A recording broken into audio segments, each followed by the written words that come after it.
안녕하세요. 보타임의 미국 소식입니다. 9월 21일 헤드라인 뉴스를 전해드리겠습니다. 보타임의 오늘의 첫 번째 소식을 전해드리겠습니다. 지금 법무부가 똥줄이 완전히 탔습니다. 스페셜 매스터에게 지금 법정 증거 서류 128항을 삭제해달라고 요청하고 나선 것입니다. 이들이 이것을 급히 요청한 이유는 바로 다른 것이 아니고 말하라고 영장을 받을 때 쓰여진 이 다켓 1, 2, 8은 위조 서류였기 때문입니다. 법무부가 어떤 경로로 이 서류를 얻어서 사용했는지는 아직까지 밝혀지지 않고 있으나 이 서류는 실제적으로 노스캐롤라이나 한 수용소에 수감되어 있는 전과자의 작품이기 때문입니다. 그는 수차례 걸쳐 여러 사문서, 공문서를 위조한 혐의로 지금 수인 생활을 하고 있는데 이번에 사용된 이 서류가 바로 그가 만든 것으로 밝혀지고 있어 충격을 주는 것입니다. 도널드 트럼프 대통령의 은행 기록, 세무관계 자료 또는 텍스 보고 모든 금융 관련된 서류를 압수할 수 있는 권한을 바로 이 서류를 사용하여 긴급을 요하는 사안이라고 하여 수색영장을 발급받았던 것입니다. 수색영장을 발급할 때 제시된 증거 서류 자체가 위조이므로 이 자체가 지금 우스꽝스럽게 되어 있습니다. 이에 법무부는 부랴부랴 해당 스페셜 매스터에게 이 서류는 제외해주고 증거 자료에서 지워달라고 하나 압수한 서류는 그냥 두라고 하는 것은 앞뒤가 맞지 않는 처사이기도 합니다.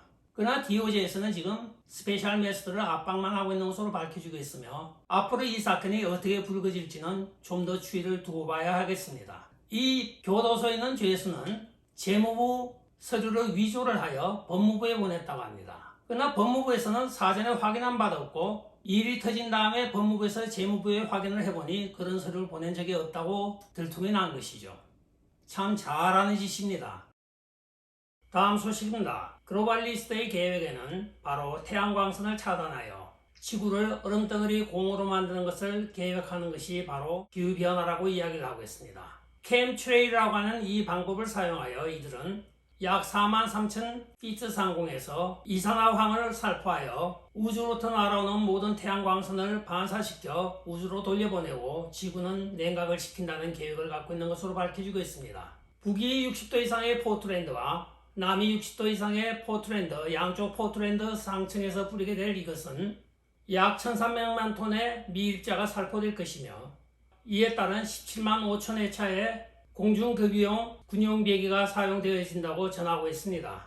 이산화황을 뿌리게 되면 이 지구 빙하화 운동이 가능하다고 밝혀지고 있는데 이것은 전 세계 2, 3일간에 비행하는 모든 비행체의 화석연료 사용량과 맞먹는 양이라고 합니다. 또한 약 수백만 톤의 많은 낙진이 발생할 것으로 보여지고 있으며 이에 따라 해양 생물계는 파괴될 것이라고 전하고 있으나 봄에 이것을 살포하여 여름이 되게 되면 중위도권에서는 섭씨 2도 정도의 온도가 낮아진다고 전하고 있습니다.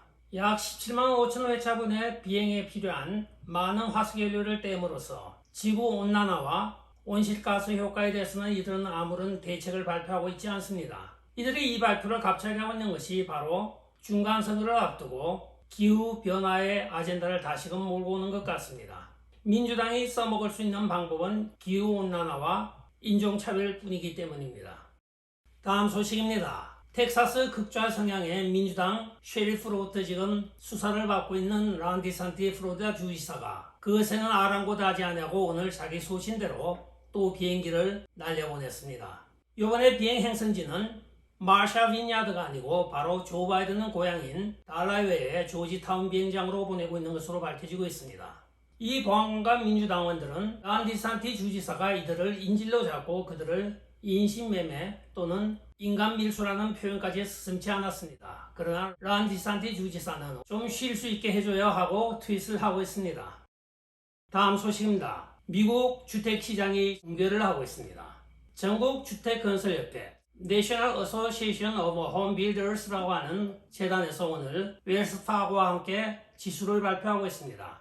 이들의 지수가 8월달에 이어 3%가 빠진 46%를 나타내고 있으며 50% 밑으로 돌 때는 바로 주택 경기의 하락을 뜻한다고 봐도 무방하겠습니다. 이는 최근에 치솟고 있는 물가와 인건비 그리고 재료비의 모든 영향을 받아 주택 건설업자들이 분양 단가를 낮추고 있음에도 주택 분양은 되지 않고 분양가만 점점 낮아지고 있다고 전해지고 있습니다. 이 수치는 6개월째 지금 연속 하락을 보이고 있으며 2014년 이후에 최저점을 찍고 있는 것으로 나타나고 있습니다. 많은 전문가들은 이것은 주택시장의 경기 침체가 아니고 주택시장의 붕괴라고 표현을 하고 있습니다. 다음 소식입니다. 국방부 내에서 인종차별을 금지하는 다양성 부서의 최고 책임자인 국장이 백인 혐오자인 것이 밝혀져 지금 군 수사당국의 수사를 받고 있다고 전해지고 있습니다. 국방부 고위직에 있으며 그간에 많은 백인 혐오에 트윗을 하였습니다. 또한 성명을 발표하기도 하고 논문을 내기도 하였습니다. 그러나 이에 얼빠진 조 바이든 행정부가 그녀를 바로 다양성 국장으로 임명을 한 것입니다. 이에 국방부 내부에서 불만을 갖고 있던 많은 동료 직원들이 고소 고발을 함으로써 국방부 법무관에서 지금 수사를 시작하고 있다고 합니다. 그녀가 디버시티 디비전의 국장으로 취임하자마자 모든 소셜 네트워크와 그간에 보냈던 서류를 다 지웠지만 동료 직원들이 앙심을 품고 다 보관을 하였다가 지금 증거로 제출하고 있다고 합니다. 조 바이든의 인사 행정은 이것뿐만이 아닙니다. 카말라 해리스를 국경을 한 번도 방문하지 않는 사람인데 국경 황제로 임명한 것이라든가 또 기후 아젠다를 가지고 극좌적인 성향을 띠고 있는 그레함 에너지부 장관도 바로 그 예를 들 수가 있습니다. 그리고 메리 갈랜드 법무부 장관을 임명함으로써 법무부를 정치 무교한 것까지 이루 그간의 인사임명에 대하여 조 바이든의 실책은 말할 수 없이 많습니다. 의도적으로 미국을 망치려고 인사를 하는 것인지 인사를 하고 보니까 미국이 망쳐지는 것인지 그의 속셈은 우리가 알 수가 없습니다. 다음 소식입니다. 텍사스주가 사용자 관점으로 소셜미디어의 콘텐츠 검열을 금지하는 텍사스 HR 20이라고 하는 법안에 소송을 제기한 메타 앤 페이스북에게 패소 판결을 내린 것입니다. 즉, 소셜미디어 플랫폼은 교정을 거치지 않고 사용자가 직접 플랫폼의 내용을 게시함으로써 이들은 언론사가 직면하고 있는 소송으로부터 모든 면제 조항을 받고 있으나 실제로 이들은 검열을 하는 언론사와 같이 모든 사용자의 내용을 검열하는 것은 위법이라고 판결을 한 것입니다. 한편 세계적인 밉상 사나이로 통하는 주커버그는 올해 한 해만 자기 재산의 55%가 날아갔습니다. 약 670억이 재산이 줄었다고 하는데 축하합니다. 다음 소식입니다. 오늘 황당한 판결이 몬태나주 시골에서 하나 나오고 있습니다. 몬태나주 판사 모세스가 오늘 몬태나주에서는 본인이 선언만 하고 실제적으로 성전환 수술을 받지 않았다 하더라도 출생 증명을 바꿀 수 있다는 판결을 하였습니다. 성전환을 하지 않은 사람이 자기가 생물학적 남성이나 여성이라고 표기만 하면 출생 기록이 여성으로 바뀌게 된 것입니다. 한 시민단체가 고소를 제기한 이 사건에는 실제적으로 그 당사자가 누군지는 전혀 명기가 되어지지 않습니다. 익명으로 자기들에게 청원을 한 두 사람을 대표하여 소송을 한다고 이야기를 하며 법원에 제출한 서류에 따르면 판사가 일리가 있다고 하여 그것을 허용한 것입니다. 이 시민단체는 한 남성이 여성으로 성전환을 하지 않고 성별을 변경하려고 하자 몬타나주법에서 금지한다고 해주지 않았다고 하며 이들에게 하소연을 하였다고 합니다. 이 시민단체가 이들을 대표하여 소송을 제기함으로써 오늘 승소를 한 것입니다. 앞으로 몬타나주에서는 많은 사람들이 성전환을 하지 않고 남성에서 여성으로 전환이 가능하게 됐습니다. 많은 LGBTQ 멤버들이 몬타나주로 몰려가게 생겼습니다.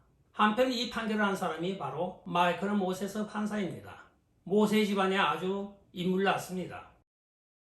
다음 소식입니다. 일전에 보도해드렸던 플로리다 템파 지역의 검사인 앤드류 워렌이 란 디산티 주지사로부터 낙태법을 시행하지 않는다고 정직 처분을 받은 데 대하여 소송을 제기하였습니다. 그러나 오늘 법원에서는 그 소송을 기각하여버렸습니다. 앤드류 워렌의 고소 내용은 시민이 선출한 선출직인 지역공무원인 저를 정직시킨 주지사의 서사는 부당하다고 하였으나 판사는 법적으로 근거가 없는 법 집행을 거부하여 정직 처분을 당한 것을 고소할 법적 권한이 없다고 하며 기각을 시켜버린 것입니다. 법이 정한 바를 행하지 않겠다는 권리는 없다는 것입니다.